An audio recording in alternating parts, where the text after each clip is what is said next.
ACI Learning would like to introduce you to the Information Security Analyst Program for the Learning Hubs. This program includes 6 weeks of live instructor-led training and includes CompTIA Security Plus, CND, and CEH. These courses will prepare students for jobs as an information security analyst or related roles including cybersecurity specialist, information security auditor, site security administrator, and more. Learn more about this program at acilearning.com.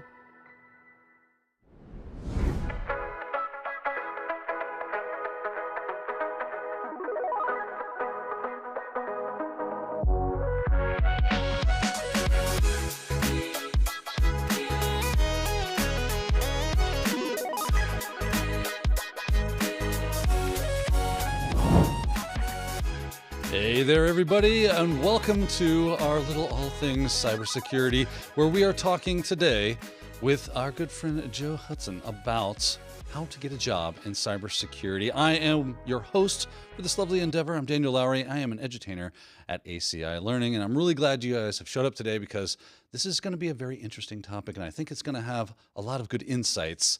So if you're ready for that, hopefully you are. We're going to spit some knowledge at you, and it's all about helping you out there get into that job field you've wanted to get into so much, that's cybersecurity.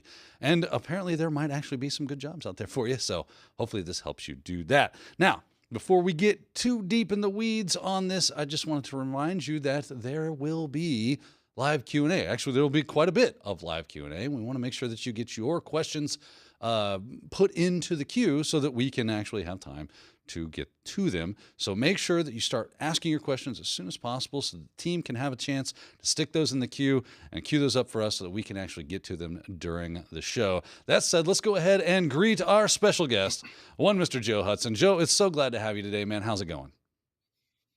It's great. It's better now that I've gotten a chance to meet you guys all in person. I definitely met my quota for hugs with your team at Wild West Hacking Fest. It was so cool to meet you guys. Yeah, it was so much fun. Now, Joe, you work for TCM Security. If you're watching out there and you don't know who TCM Security is, highly recommend you check them out. Very great stuff. The cyber mentor himself, Mr. Heath Adams, he created this lovely thing, and you are now working there. And you're working as, let me make sure I get this right, the director of growth at TCM. But that's not where you started off, and I kind of want to get into that. But tell us a little bit about your role at TCM. Yeah, TCM Security, extremely proud to work here. I mean, very much, I think you guys and us, we're cut from the same cloth. We wake up and we want to help people get the type of education and training that that fits for them. And at the end of the day, that's all that matters. If it's us or it's somebody else or it's you guys, we know that we're going to be, having the people's best interest at heart. But yeah, TCM Security, very proud. We primarily focus on the offensive security side. We've definitely been expanding our training and sort of services, consulting side services to some other operations as well. But our expertise and really the bulk of the work that we focus on and the training is on the offensive security side. Yeah, and I can attest to the fact that it is top tier training. So if you're looking for some good stuff there, if you've never seen TCM, I would highly recommend you go check that out. Now that said, let's kind of warm up the pot here a little bit, Joe. Let's kind of get into this topic. So our topic today is how to get a job in cybersecurity, which is a very hot topic because a lot of people want to get into cybersecurity. But we had the little caveat of without a degree, which kind of assumes the fact that there is a defined way, which would be with a degree, but maybe that's not the right path for me. Maybe for X, Y, and Z reasons, I'm not going to be able to go that, I'll put it out there, the traditional routes of getting into cybersecurity. Let's talk about that. Let's talk about a degree being that traditional route and just kind of, again, warm the pot up on what are some other avenues we can go? Because you worked as a tech recruiter for quite some time, correct? Yes, sir. 8 years in tech recruiting, 6 years specifically in cybersecurity. So from 2017 to earlier this year, it was 95% of everything I was working on was cybersecurity. And so I feel like I got in right at the boom, when things started getting very popular and it all of a sudden became kind of the most, sought after profession, the most popular field. And so watching that evolve and watching the advice that is being given and that I've had to give and research, et cetera, over the years, I mean, we certainly, in the recruiting side, when I was in that, we didn't sleep really well, if we cared a lot about the job. That's for sure. Now, did you find yourself um, seeing in a lot of job posts that I guess what I'm trying to think of here is the idea of when it comes to the cybersecurity job attack surface, if you'll allow me to use that kind of verbiage, are a lot of companies looking for people with degrees, or have we gotten to the spot where, I mean, yeah, that's one viable option, but there's plenty of other ways to go about it as well? Yeah, there's just a major disconnect in between all the parties that are involved when it comes to degrees and or even requirements, certifications, or specific years of experience. There's just a huge disconnect, Daniel. Yeah, There's not enough dialogue that goes on. This is something that, if we were to unpack really everything that goes on behind the scenes from point A person is interested in applying for a cyber job, right?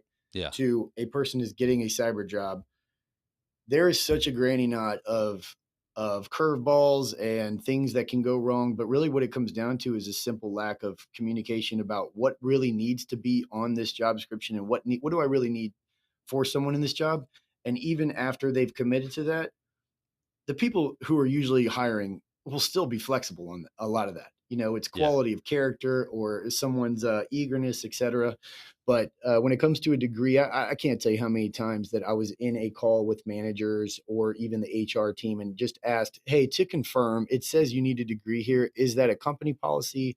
Is there an exemption for this?" And the manager would be like, "I don't care at all if they have a degree." It makes the question of how does that even make it onto the job post if in reality, behind the scenes, as you as a tech recruiter, you're trying to figure out, okay, I want to find that right person to help place them with you and make two people very, very happy with their decision to come together and contract for work. Like, why is that making it onto the thing as an important item for someone to have? Because there are so many people, I talk to them all the time, I'm sure you do as well, that they're like, I don't have that degree, so I can't apply for that job. And I'm like, no, apply for the job Yeah. anyway, right? Just do it, because you never know when it's not really required. They just put it on there for like, have you ever heard a reason? Oh no, it's it's the easy way out. A lot of times these job descriptions are copy paste from 2 years ago. I've actually done that with candidates and been like exactly the same dialogue you're saying right now. They're hesitant to apply because they don't have a degree and it's listed as a requirement there. And then, I've shown them and said, "Hey, listen, I'm going to show you something real quick." I mean, I've actually done this with probably 5, 6 people where I've pulled up a job description that I had saved from that company from forever ago because they just rinse and repeat, and then said, "Look at the people they've hired since then. 3 of the 5 don't have degrees. So you don't need to worry about that." But then the job description continues to say degree. And then I love it when they say a degree or equivalent experience. I think we would all admit that, you don't need 4 years of professional experience in a cybersecurity field. That does not equate to 4 years in a degree program or even 2 years. If you get 6 months in a cybersecurity position, you're probably getting the equivalent of a degree in terms of at least knowledge, and Oh, experience it even trumps that. yeah, I guarantee that from my experience, I'll put that caveat here. From my experience, many of the college degree programs that are cybersecurity specific, right? You don't do a lot of hands-on stuff. You do some. Right. There are very few. I mean, don't get me wrong. I've run into a few college programs, university programs where it was like, wow, this is actually really amazing. You're doing a lot of really good stuff. But those are the Mhm. exceptions in my experience, not the rule. So, right, a college degree, if you say the equivalent experience, that's not a ton of experience. At least it shouldn't be. Or should I say the other way around? It should be. It should be a ton of experience, but it's Yeah. just not the case anymore.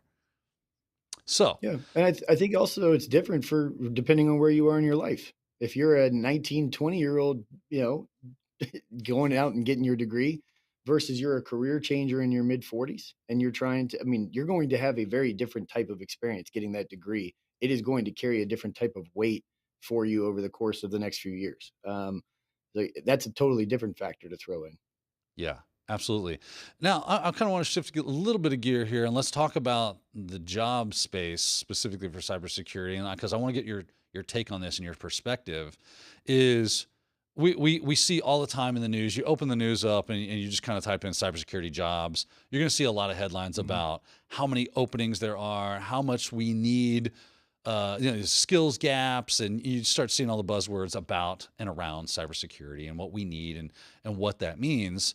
But we also see a lot about like things like tech layoffs and how companies are downsizing because the economy is doing poorly and so on and so forth. What in your experience does it look like out there when it comes to cybersecurity jobs? Are there a ton of them? Are we lumping in? Are we casting too wide of a net? Like what would you say really qualifies as a cybersecurity job, and how many of them are there? I definitely don't think that the numbers that that we see all the time in terms of number of openings is accurate. That is the way that that is measured is not a dependable approach. When you're looking at the number of postings that are out there, I've talked about this before, where I was given a job to work. You know, that company had that job posted in 3 locations that the role could sit in. But really, it was a remote job. They still posted it in those 3 locations because it was company policy, and then they outsourced it to our firm and a couple other firms over the course of time. So if every single one of these companies is posting that job in all 3 locations plus a remote option, and say you have 3 vendors posting it, you have 15 postings for one opening now, up to. And if people forget to take those down, which happens all the time, you've got very inconsistent representation of what is truly open and how many jobs are open. It's very inflated. Some of the companies they post jobs honestly just to scrape resumes, just to collect and harvest resumes. I've talked to pretty serious clients that have admitted that because I've seen a posting and said, "Hey, do you guys need help with this? We're clients and et cetera. We work together." Like, actually, that's not an opening. We're just trying to get proactive and see what's out there because we might be hiring in 6 months. That's not the norm, but that does happen too. So there's a whole lot of curveballs that skew the data on actually how many openings there are. And I definitely, Daniel, I don't think it's without a doubt. The number of people coming into this industry does outweigh the number of jobs, and the speed at these openings are really actually happening too. So the imbalance of the talent, the availability of the talent, as well as the openings and what caliber they're looking for, they're not on the same page. It's actually getting worse, in my opinion, over the last 2 years than it has been for the last 5 before that. Yeah, and it's funny is if we as job seekers were out there gaming the system like that in some way, shape, or form, and they caught wind of it, you'd be completely like. I've heard of people doing things on their resumes so that they get past those automated systems for their resumes, and then once they discover Yep. that that's what they did, it's like a complete file 13 kind of thing. Just throw them away. It's like why they Yep. showed initiative. I get the idea that you kind of mangled the system, but that to me Yeah. shows a very creative person and someone that is willing to work inside of the rules in a way that you didn't expect, and they might be somebody that really we would want on your team. So I don't understand why that Right. puts us in the garbage, but it's okay for when they do it. Just call Well, me if crazy. somebody shows up to the actual building and somehow smooth talks their way past the guard to get upstairs into the office so they could physically drop off a resume and introduce themselves. Yeah, What is really different about that than virtually trying to figure out a way to beat an ATS that is inherently broken already and doesn't even have accurate data that is reflective of what the manager wants? And if somebody does it that way, you might be like, "Huh, I haven't seen that in a while." Like, I really admire that approach. Whereas, nope, you're right. I'm not even going to talk to this person because they weren't transparent and honest with their whatever. It's like, well, your job description is not transparent and honest. yeah, Period. yeah. What's It, good for the goose should be good yeah, for the gander, right? All right. it Well, we is, could and probably it's just muse on frustrating. this all dang day, but we Mhm. do have some questions filling in the queue. So it's time to get to your questions out there. And we'd like to thank you for putting them in there. The first one comes from Brian, who is from YouTube. He says, I'd like to know how to get a job in cybersecurity, but especially the forensics role, not so much pen test. Any tips on someone who's really looking at that forensics job and thinking, man, it's really kind of my cup of tea. If I don't have a degree in forensics, what are some things I can do to help me get into that space? Yeah, I spent a lot of time in the forensics world. Actually, that is one of the busier fields I was in. I think it's a fascinating field. I do know that I talked to a lot of people that were on the law enforcement side, and they really couldn't wait to get out of that field because of some of the things that they had to see and be exposed to. But that's such an interesting field, and it really overlaps with a lot of different areas, whether or not you're doing the breach response. It obviously it pairs very well with the incident response, but you're going to see that internally with organizations as well. There are fewer certifications and tools that I think are associated with that. But I know that when I was looking for people as a recruiter, the certifications were much more easy to obtain. And I'm not somebody that tries to just pitch certifications, but forensics is that's a tough thing to go get practice on and be able to show it without some formal training. And so because of the limited number of tools that I feel like are more well recognized, like the Celebrites and whatnot, you can go get your ENCE certification. There's a couple other, more expensive ones, but that is a field that it's very cut and dry when you get the training that it tells what you're trying to do. I do think that as you work through a SOC, you're going to get exposure to some people that are going to do the forensics. There won't be very many people probably on the team. There's not that many folks that have that. But if you get in a SOC, I would actually be looking for the people that do it and trying to become, I would say buddy buddy to some degree with them, because that is a different path. And there's a much smaller population of people, in my opinion, that are trending towards that direction, especially when you're comparing it to pen testing, where we're having so many people coming through the masses. But there is a college, if you were looking at a degree program, that I do think is absolutely probably held in the highest regard. It's called Champlain College. I think it's up in Vermont.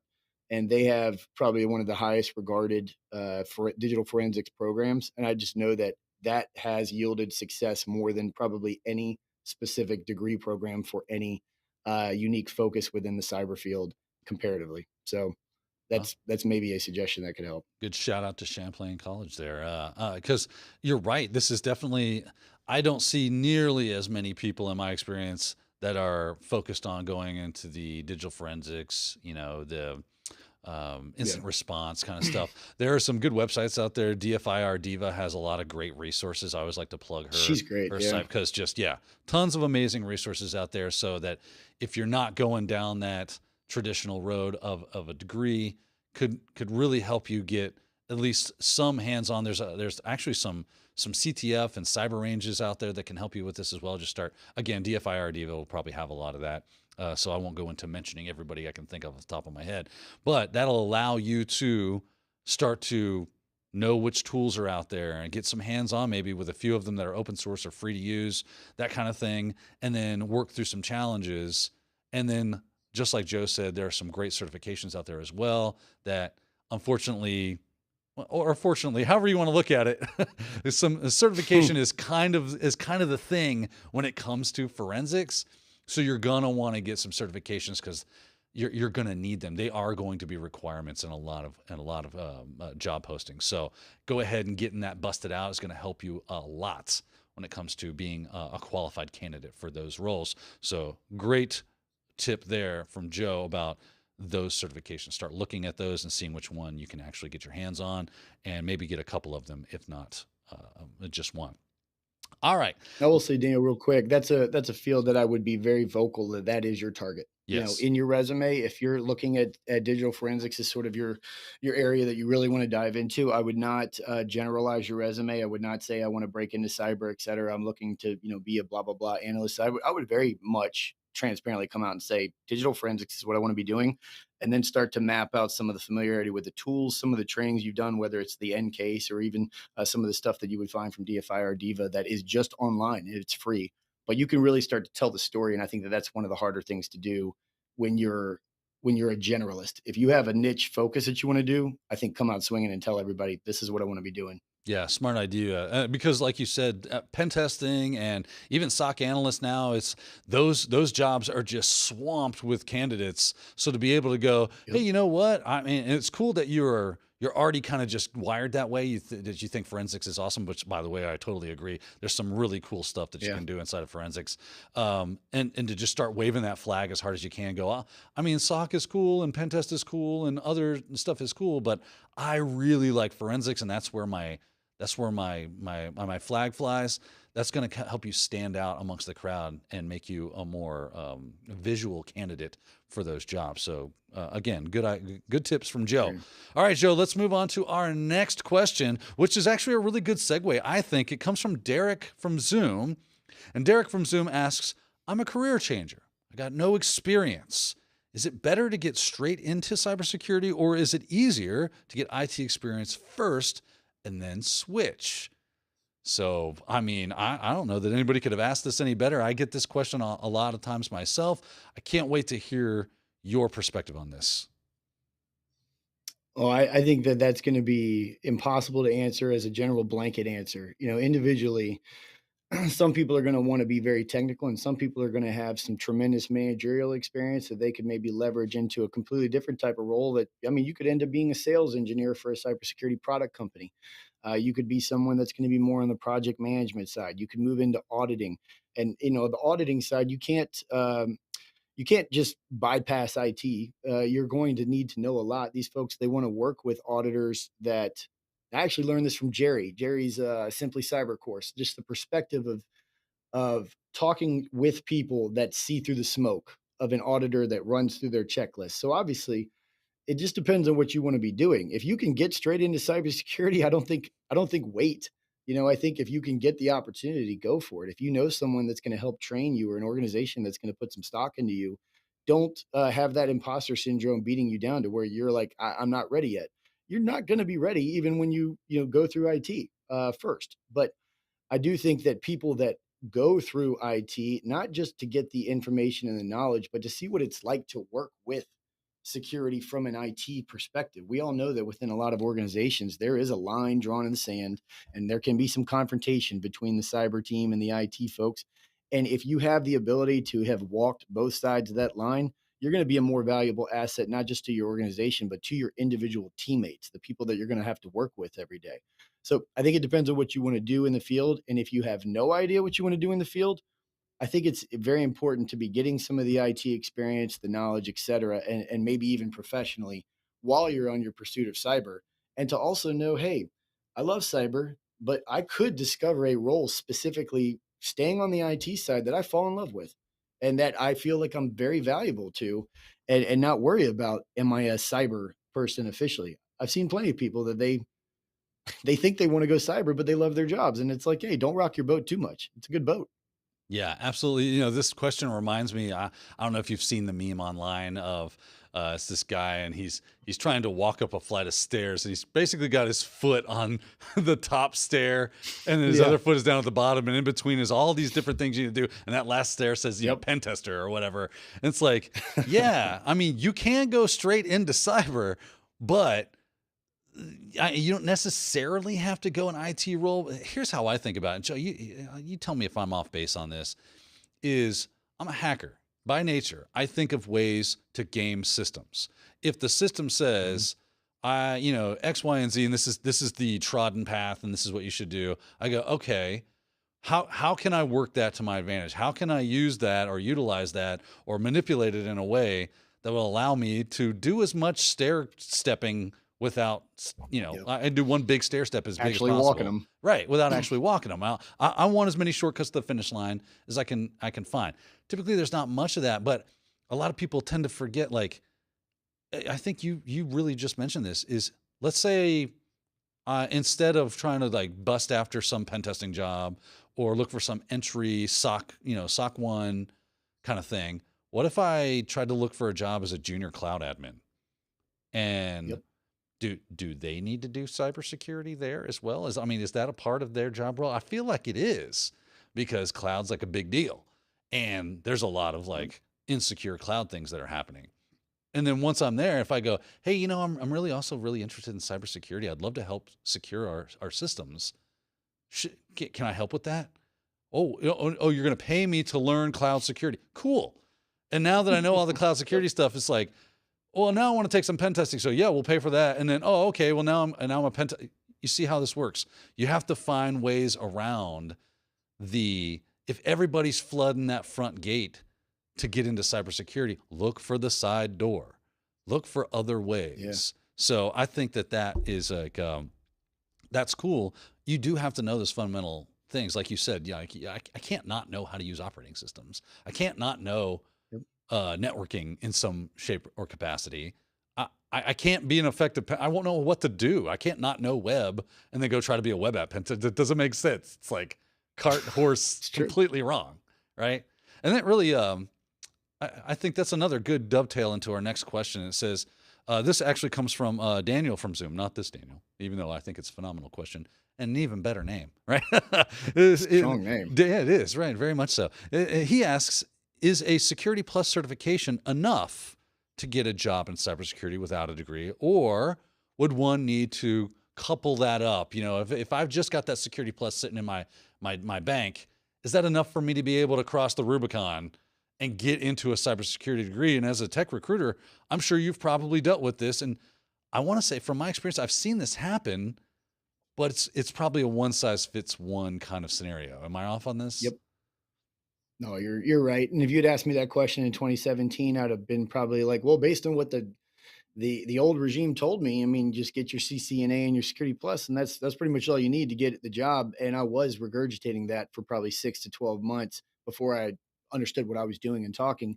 The answer is no, that's not enough. But the answer is also yes, scenario based. You could absolutely find a company where you don't have a Security Plus and you have no certifications, and you'll still know the people. You'll be able to communicate your knowledge, and you'll still be able to get a job. If you think a Security Plus is sort of the ticket in, it's not. It definitely is very helpful, and it also helps to tell the story. It does give you a good baseline to, in my opinion, to get exposed to the different areas of security that you now are more interested in. And when you talk about these higher certs, you have now gotten a little exposure to areas that you're like, I feel more confident and interested in committing money and time to those higher certs.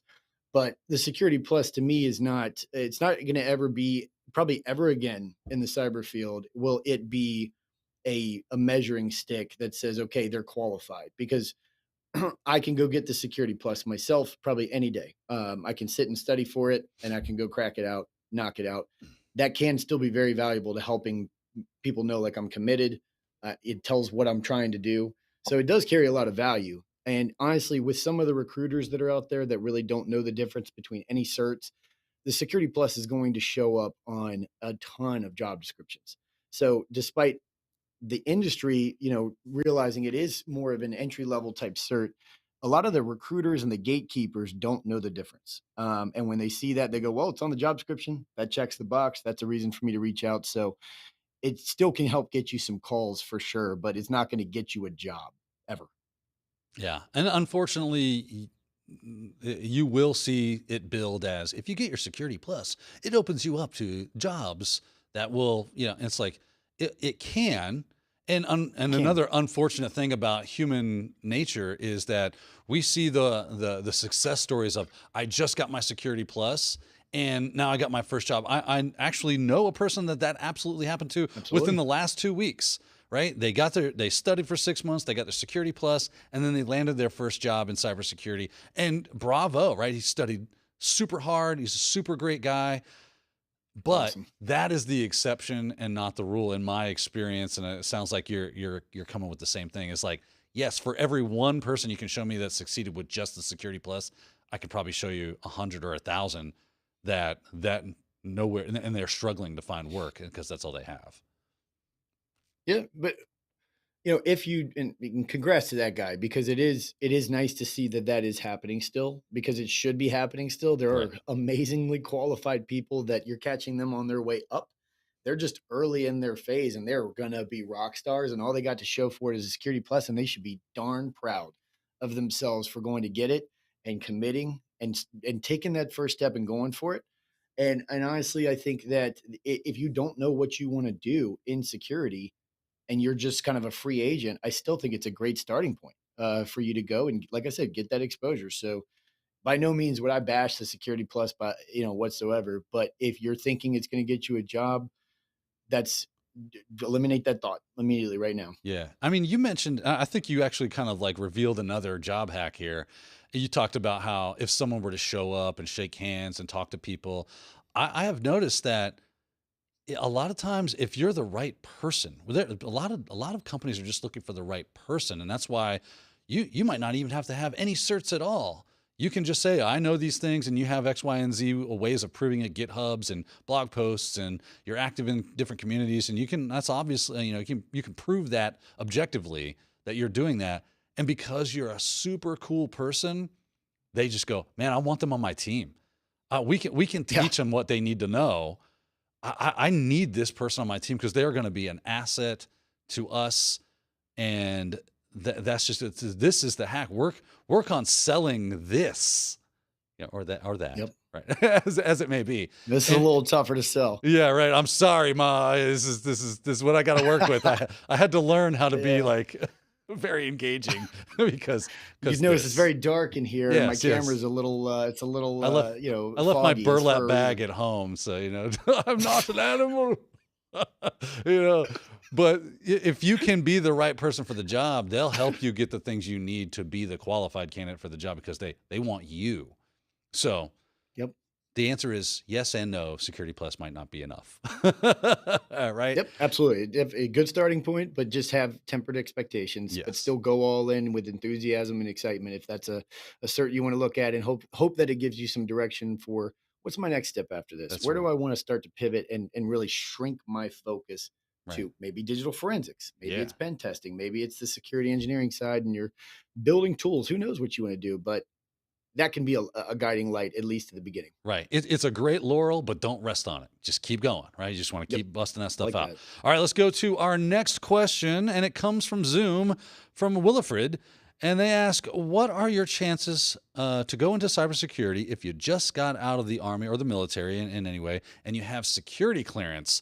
I have literally talked to hiring managers, and I asked them, I said, what is one of the biggest roadblocks to entry for you hiring people? And they said, security clearance. It's super hard to find people that either have security clearance or can be qualified to getting it. What's your take on this? First month I was at HuntSource, my last recruiting company, 2017. We had a cleared job on the board, and I didn't know anything about that side of the world. And I realized a few months into it, I was like, wait a minute. So we're supposed to hold this candidate warm for 9 months while they wait to get their clearance approved. And then also, if that contracting company wins the bid, I was like, we're not doing this. I'm not doing this. But it really highlighted the fact that a lot of people's professional careers and opportunities hinged on the clearance. And that process is obviously not, smooth as eggs. I do think that as military veterans, there's an amazing set of opportunities because of that experience alone. And if you're not leveraging that background, if you're not trying to lean on that and ask for favors from fellow veterans, you're missing out. If you're not targeting companies that clearly place a premium on veterans and hiring, and they have a track record of veterans in the leadership, you're missing out. Unfortunately, I don't think that there has been a lot of great positive feedback about the education and the information on how to go about leveraging that outside in the hiring world, especially if you want to go on the private sector side and you don't even want a clearance, a cleared job. But there's plenty of opportunity. There are plenty of organizations out there that they probably have a 95+% hiring rate of veterans. And so that's a great way to go. You're going to have some acronyms on your resume, probably, that are not going to end up being the sexiest responsibilities. You're going to be doing a lot of documentation probably, and filing a lot of different types of reports and auditing different types of devices and machines, et cetera.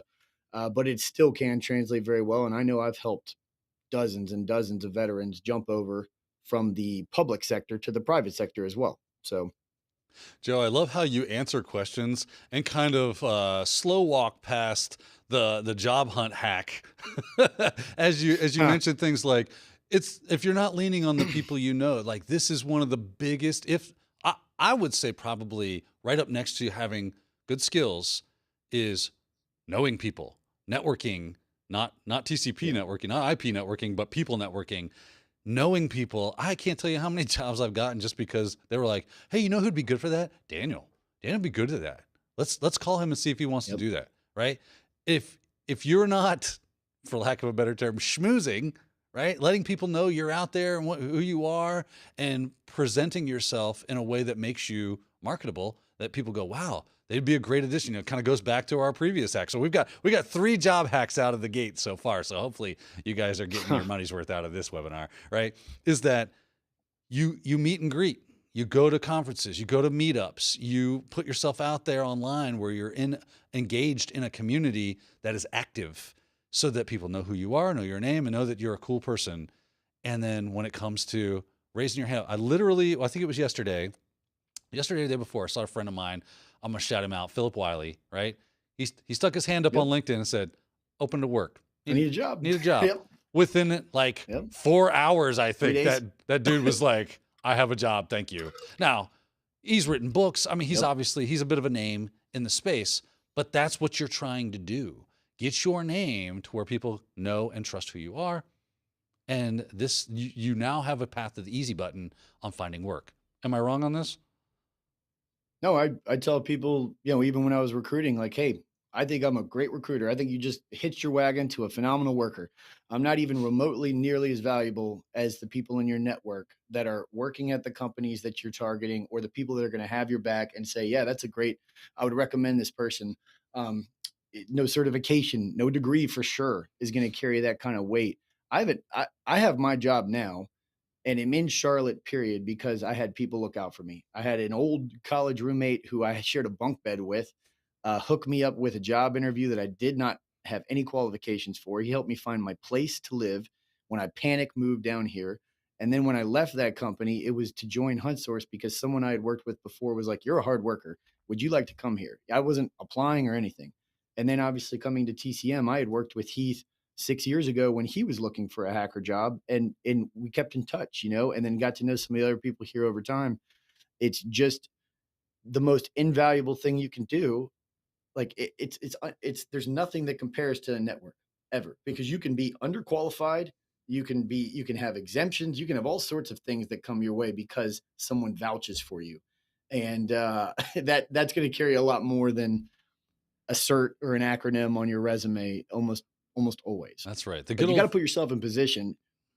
Good old fashioned street cred, right? That's what it kind of boils down to. Well, I was thinking about this honestly a lot, Daniel, the last 3-4 days. A gentleman had mentioned on LinkedIn the other day, and I've dialogued with him before, and he said, I saw you guys at DEF CON, and then I saw you again at Wild West Hacking Fest. I should have come up and talked to you guys, and it started me thinking, like, when do we get comfortable just going up to people and introducing ourselves? And my son, I took him to the store the other night, and I was going to pay, and I was like, here.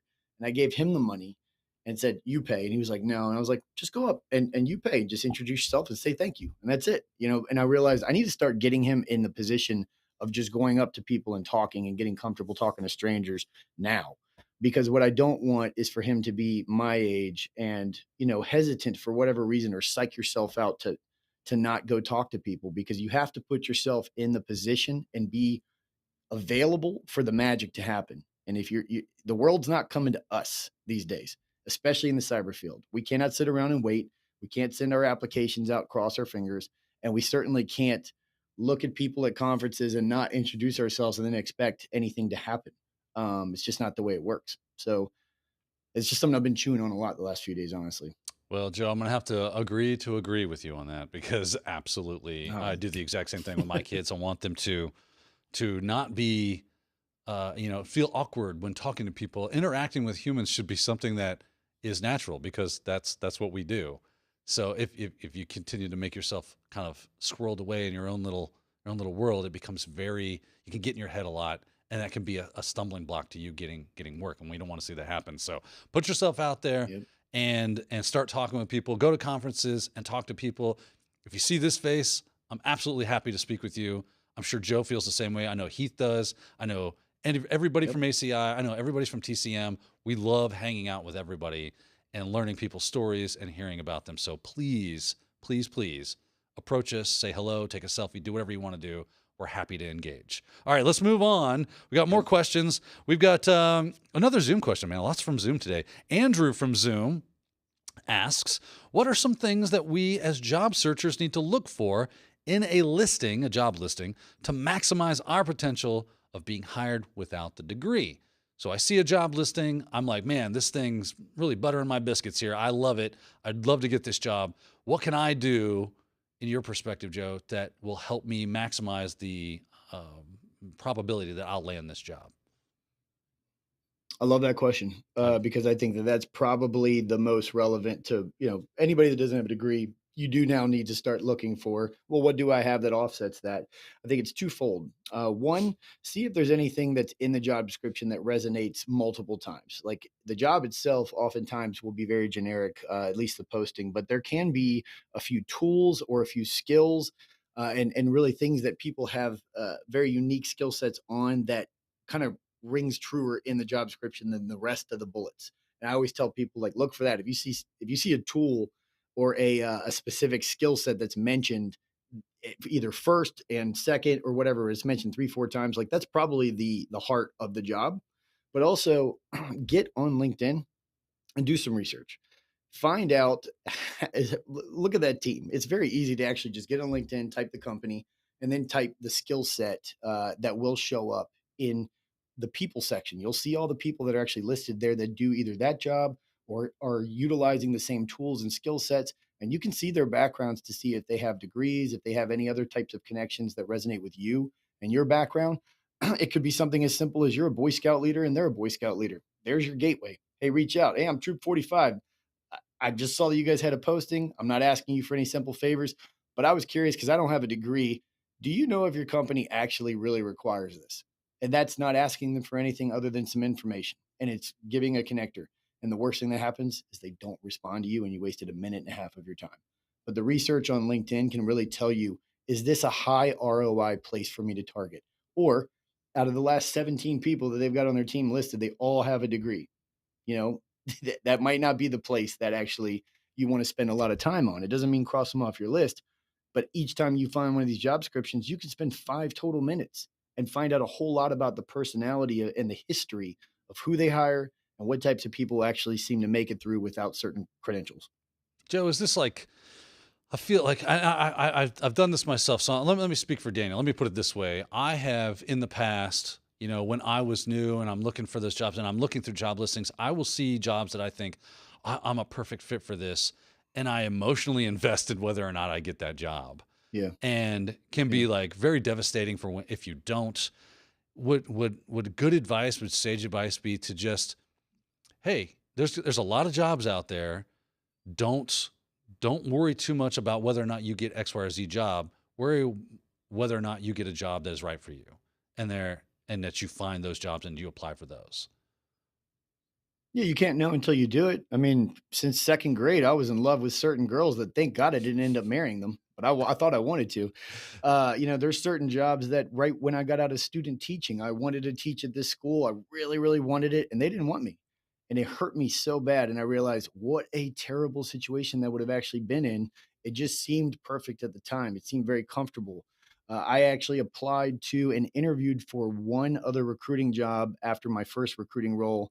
And I wanted it not because it was going to be so amazing, but because my brain had been kind of corrupted. And honestly, I had just such negative thoughts about my position that I would have taken anything. And so it looked a lot shinier in that moment. And when I didn't get it, like not only did I not get it, it really kind of blew up in my face. And I was pretty devastated. And that company ended up selling. Everybody left. The culture kind of went to trash. Like, thank goodness I didn't get it. So don't take things too personally based on what you've crafted in your own mind. If it doesn't work out, it could be for the best. Absolutely could be for the best. And so many times we get jobs and then that perfect job comes along afterwards and you're not available anymore. And so you just got to put faith in that your journey is where it's supposed to be, and things are not always going to work out the way that they should or the way that you want, but that doesn't mean that it wouldn't have actually been a terrible situation for you. Yeah. So I love how you put it always in the consider that. terms of dating, because my pappy used to say, son, when you're dating someone, they put their best foot forward.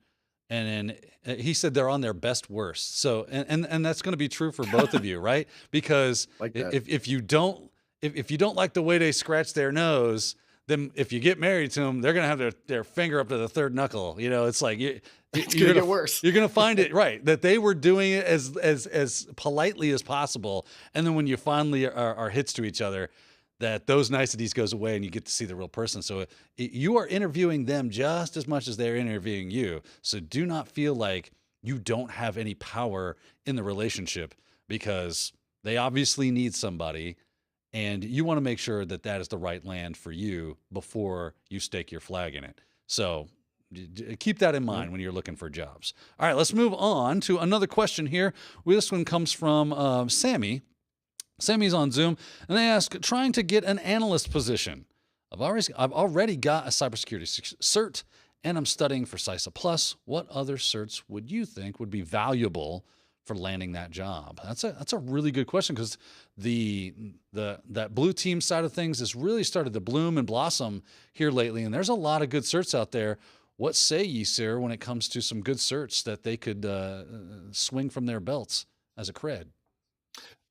I think it's outside of just certs. I mean, it's training as well. There are certain, I mean, there's, the Black Hills Information Security. They've obviously got to pay what you can. They've got all sorts of trainings, and there's lots of options that are out there that show you've gone through training that don't come with some sort of industry recognized certification. And this also goes back to what I had mentioned with most of the recruiters that you are applying to jobs, like the people that are going to read your resume. They're not Googling blue team security versus CompTIA or the CISSP. I can't tell you how many times I worked with recruiters over the years that 6 months into the job, they'd be like, "What's the CISSP?" And I would just like, "Oh my gosh," like you can tell that they're not really putting in a lot of time, and that represents the bulk of the recruiters that I've come across in my life.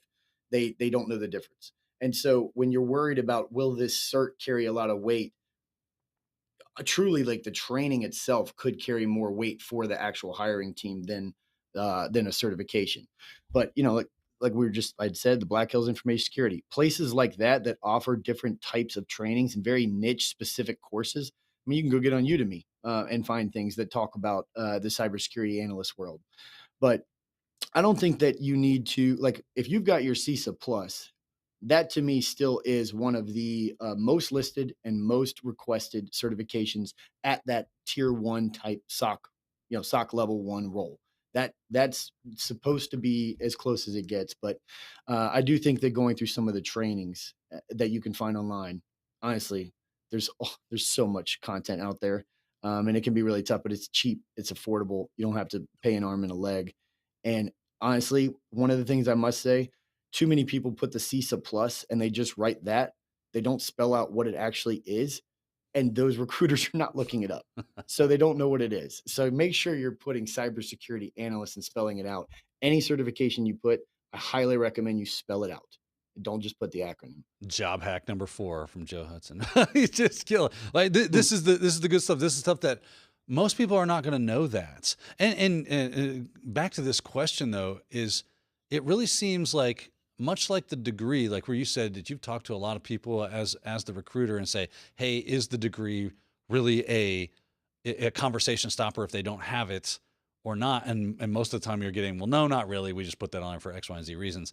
It seems like that might be the same when it comes to the certifications as well. It doesn't really matter what cert you have. And even if they said you have to have this cert, this cert, this cert, that might not be absolutely true. It might just be, you need the knowledge in this, and if you got training that's equivalent to that or certs that are similar to it, that'll suffice as well. Am I off on this? No, I mean, I think you're spot on. I mean, let's say LinkedIn, for example, creates a attack surface management just little course, and it's got 45 minutes of videos, and that's it. You don't even have to list LinkedIn, but if you write in your professional training section or personal development section, attack surface management by blah blah blah, whoever it is, that is the key words that's going to resonate within the bullets of the job description more so than whatever the company is, the acronym. You need to figure out a way to tell your story. And if you're still just trying to get in and you're trying to, go, you probably don't have a lot of money. You don't at least have tons of money laying around. And if you do, you still want to be smart with it. But you can find ways to go very cost effective, very free. And I always recommend that first. You and I were talking before, like if somebody comes to TCM Security and says, what courses should I take? I'd say none of them. Go check out our free content first. Make sure that it clicks with you in the way that you learn. Because at some point you might get an interview and you might get asked a question about it. And if you got asked a question about some content that you got the cert, but you didn't really learn that way, you didn't absorb the information and you paid an arm and a leg, it's not going to come across that well and you're going to resent that training. But I think that if you can help tell the story, spelling it out, find all different ways. You could probably find 5 or 6 trainings, for example, on attack surface management, put all that in your professional development section. And if a recruiter can't read that and interpret what it is that you're trying to learn and what you're doing, that's not your fault. That doesn't mean that you did anything wrong. But that is a product of the system, but that's still the right thing to do. It's still the smart way to go about it, in my opinion. Oh man, absolutely, 100% agree with you on that. That's it. I'm looking at our time, and I want to get through some more questions. So I'm going to go ahead and jump to our next question. This is another one from Zoom. This is from Jonathan. He asks, he's got a Security Plus last year. He's been in tech support for 15 years. Where should he go or focus to gain experience, right? Because we see that in job posts a lot. Yeah, experience or equivalent experience. You got to have experience. We're trying to solve this experience paradox that we've got going on. So what are some good resources for them out there as far as labs or CTFs, online and home that they can use that are being seen by enterprise enterprise systems that say, yeah, I recognize that have that recognition. I guess that's what we're looking for. What are the ones that are recognized, and how can I prove that? That's home lab. I love seeing that. And I've had so many managers over the years that point blank ask, do they have a home lab? Because that to me tells me that if I have something come up, I have someone that loves this enough. It's really tough on a resume, for example, to show passion. Just because you're in the top 1% of Try Hack Me doesn't mean that you actually have passion. If you have a home lab and you are able to spell out what you've been doing in it, some of the projects in it, and actually showing how you tinker on your own, that reflects passion. And I think that that is more important to show than anything. Now, when it comes to like CTFs, I mean, you need to be able to go get in the mix with some of these things. I mean, you go to a conference, you could literally list, went to DEF CON, participated in XYZ CTF. That's an expensive trip. That's an expensive CTF. But there might be someone that was also there for that or had done that before as well. And that's the connector that they go, yeah, I'm interested in that, or interested in talking to you because I know that, we both went through that experience. Get involved in a lot of the communities that are out there that are putting these things on. TCM, I mean, we are talking to a lot of organizations about helping them with CTFs. I was in a meeting earlier this week with a really cool organization that's all they do is they build these, and they are looking for opportunities to do it at conferences, et cetera. And it could be the small local type of B-sides conferences with 100 people. But these are the types of things that you can go get yourself in and throw these on the resume. Online labs, there's tons now. It really depends on the cost, but some of these are still very cheap and affordable and free. The Try Hack Me's and the Hack the Boxes of the world, those are not going anywhere. Those are still great quality things to be putting on your resume. Yeah. And get the experience. Yes. I love that you pointed out like going and doing CTFs, because that is not and don't get me wrong, having a Try Hack Me and Hack the Box or XYZ different subscriptions that you're actively engaged in, absolutely be doing that. But to say, I went and I physically and I invested my time and my money into growing my skill set by engaging in these activities that are in the real world, in the meat space, as the kids say, right? That is invaluable to be able to put on your resume and is actual experience. It's a real experience that you can talk about, and people were there, and you can mention, oh, and I met so-and-so, and they're like, hey, I know them. They're actually really cool people. Man, I didn't know you knew them. Conversation, right? Because it's a smaller world than you think, especially in cybersecurity. We all kind of know each other. And if you start making acquaintances with us, it won't be long before, hey, I know a dude. I know a girl. She'd be great at this. They'd be great at this. Awesome stuff, right? So be on the team. Join the CTF team. You'll be doing it together with people that you would have never just saw it. Ange, my teammate, did a CTF at the Wild West Hack and Fest. And our friend Jake Satcher, he did it as well. And he did it with, Heath and then Michal. These are two obviously very well-established people, but they were all in. And I watched them. I mean, the night before, they dipped out from everybody. They went to Walmart to get equipment. They were all in that night before. They prepped, regardless of winning, regardless of resume, whatever. Right. The experience of them doing that as part of a team and competing and then getting really, really pissed if it doesn't go your way. I have a feeling that she's addicted now. You know what I mean? But like, what a life-changing experience that could be, just doing it once for somebody. Oh yeah, it'll hook you. So be careful with that. If you don't get a lot of expendable income, it can get to become a very expensive hobby. I Yeah, do want to say that's a good though, we point. just realized that we got a little Joe shout out from the chat room. Zach Hill says, "Is that Love Joe that guy, Hudson from TCM?" He's blushing that with knucklehead. excitement. I love Zach. One of the best parts of my trip, yeah, this last week, man. I mean, Wild West Hat Confess to me was a perfect example of, like, if somebody comes to me and is like, I have $2,000, what should I spend it on? Be like, save it and go to that conference next year. You'll Uh, get more out of that probably potentially than anything else. But like the time with teammates, the time to meet people that I have known for years online yeah, and sit there and talk with them for 45 minutes until my voice is gone. I mean, I cried 3 times, Daniel, at yeah. that conference in It was public, great, right? talking to strangers, Yeah. and where do you get that kind of experience? I can't remember last time I read something on LinkedIn and cried. Yeah. But yeah, Zach, getting to know people like Zach, and what you see publicly, for people like him doesn't even scratch the surface for how much he actually cares Yep. about helping people. He So is the real deal for sure. the real Much deal. love from my boy Zach. That's so we're going to take one more question. We have run out of time, so we're going to get this one last question, and then unfortunately we got to call it a day. So our last question, another one coming from Zoom. This is Raquel, and she asks, "Could you mention a few example entry-level cert or cyber positions?"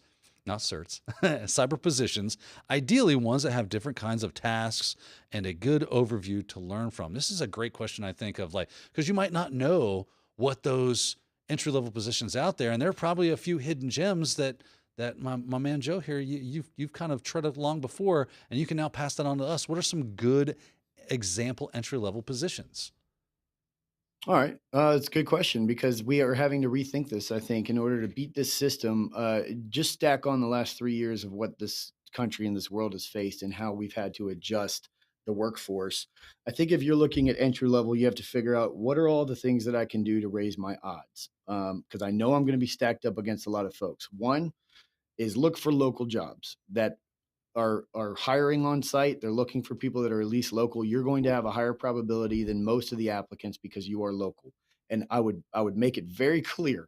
I would probably raise the font size of my location and maybe even bold it at the top of the resume to specify. And then in the summary, I would spell out that I am currently looking for either hybrid or on-site jobs in this location, just to make it very clear. That's going to raise the chances of you getting some opportunities there. The different types of jobs I'd be looking for overall, like key titles like junior, associate. You can absolutely type the words entry level into your search, and sometimes that will populate. You had talked earlier, Daniel, about some of the ways that people might want to cut some corners, and in a good way, obviously. But on the IT side and on the cloud side, I mean, I think that if we asked all the companies out there, hey, do you have a cyber program and do you have cloud? We're going to have a higher percentage of people that say we have some cloud, but we don't really have a cyber program yet. Cloud is a way to me to get your foot in a door that is at least touching on some security. And there's obviously a ton of trainings that will cover that. So you could be looking for, a cloud IT associate or an IT ops associate, especially at smaller companies where they're not going to have a robust security team. You have an opportunity to work as part of an organization where you have to wear a lot of different hats, and you're automatically going to get 2, 3, 4 responsibilities that qualify under the security umbrella, like password adjusting, and monitoring. You might be doing a little bit of vulnerability management. You might be doing some documentation on policy and compliance. These are some things that happen in smaller organizations. So if you're going to be competing for the big boys, and you're doing it remotely and you haven't had any work yet, it's a lower ROI. Your time is much less likely to happen. If you're looking local or at least in drivable distance, and also looking for jobs that may not have the word security in it, but if they're in a smaller company, probably will touch on it. I think those are great ways. And then when you go to your next job and apply, if you've been doing security work in your job and you can really talk to it, in my opinion, it is absolutely okay to put IT ops analyst / security analyst. And if they're like, well, were you really the security analyst? It's like, I was doing this, this, and this. And then on the background check, you have to put, your real job, but no one's going to challenge you on that, especially if you've really been doing it. So long-winded answer. Hope that helps. Man, job hack number, what are we on? 6, 7 at this point, right? Just because you have a title doesn't necessarily mean that you don't have experience and can say, I worked as blank, even though that's not your official title. We all wear many hats a lot of times at our job. Right. So feel free to put the fact on there that you wore the cybersecurity hat in some way, shape, or form so that you can be a little more, hey, yeah, we should take a look at a little closer at this resume because they have some relevant experience. All right, Joe, that said, I want to give you an opportunity to just take a quick shout out for anything you've got upcoming or what's TCM up to. Take just a moment and let us know what you guys are up to. Well, TCM is a very dynamic organization, and we are always going to have courses pretty much coming out. We have certifications and courses coming out for our academy, and the connectivity to our community is it's increasing every day. It's strengthening every day. We have so many just incredible people that have been advocates for the organization, and that to me is just it's kind of hard to put in words, man. How proud I am to be part of an organization that I know it's not just my opinion. A lot of people have come through and gone and worked with our people. But what I would recommend is keep your eyes peeled for what we're doing. Feel free to ask anybody at the company about anything that we're doing, and also ask us for recommendations for other training and other places that you can learn too. Because as educators, we know that you might not learn best from us. So we want to make sure that we're helping you get the best. But my biggest advice, Daniel, is, holiday seasons are coming up for everybody out there. And I know that can be a really tough and low time for a lot of folks. And I would just say, no matter what, where you are in your career, where you are in your journey, prioritize your sanity and your happiness over the next couple of months more than getting that certification done. If it's going to cost you some of your emotional happiness and whatnot, it's not worth it right now. Just enjoy the holidays and try to make the best out of it, and come out swinging in 2024, with your foot on the gas. Awesome. Joe, thank you so much for your time, for your advice, because it was really great. And hopefully we helped a lot of people out there that are listening to this, and now they have some new perspective and some new tips or tricks that can help them be successful in the coming months on their job search. That said, we are out of time, man. I really appreciate you stopping by, and I thank you good folks out there for watching. And until next time, have a great day.